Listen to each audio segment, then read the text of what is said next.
ধন্যবাদ। কে প্রশ্ন করেছে জানি না, কিন্তু প্রশ্ন দুইটি আমার ভালো লেগেছে। একটা হচ্ছে 2008 সালে আপনারা জানেন একটি ফ্যাব্রিকেটেড নির্বাচনের মাধ্যমে আওয়ামী লীগ কিন্তু ক্ষমতায় এসেছিল।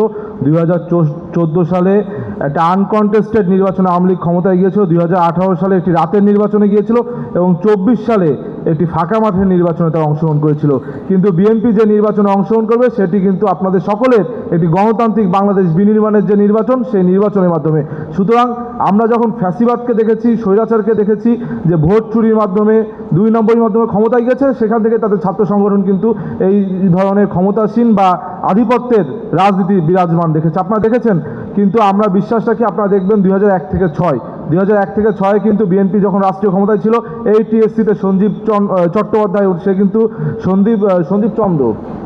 সঞ্জীব চৌধুরী, সে বিভিন্ন গানের আয়োজন করতো টিএসসিতে, বিভিন্ন ব্যঙ্গাত্মক কনসার্টও করেছে তৎকালীন সময় প্রধানমন্ত্রী এবং তার সন্তানকে নিয়ে। কিন্তু সেই সময় তো ছাত্রদল আপনার এই ক্যাম্পাসে ছিল, তারা কিন্তু কোনো প্রতিবাদ করেনি, বরং প্রত্যেকের বাক স্বাধীনতাকে তারা প্রাধান্য দিয়েছে। সুতরাং আমাদের যেহেতু ঐতিহাসিকভাবে বাক স্বাধীনতাকে আমরা প্রাধান্য দিই, সুতরাং আমাদের দল, আমাদের যে দলের সহযোগী সংগঠন বাংলাদেশ জাতীয়তাবাদী দল বিএনপি, তারা যদি ক্ষমতায় যায়, বরং আমরা আরও বেশি দায়িত্বশীলতার পরিচয় দেব।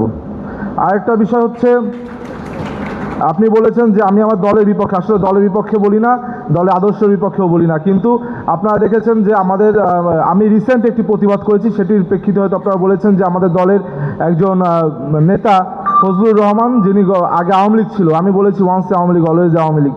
কারণ উনি আগে একরকম ছিল, এখন বিএনপির নামে বিএনপিতে আছে, কিন্তু আপনি দেখছেন যে এই জুলাই আগস্ট গণঅভ্যুত্থানকে ছোট করেছে। সুতরাং আমার দলে এই বাক স্বাধীনতা আছে, আমার দলে গণতান্ত্রিক চর্চায়, সেইখান থেকে আমাদের দলের আদর্শই এটা, সেই আদর্শিকতাকে ধারণ করেই আমি আমার দলের একজন বর্তমান নেতা, যে আগে আওয়ামী লীগ ছিল, তার বিরুদ্ধে প্রতিবাদ করেছি। ধন্যবাদ।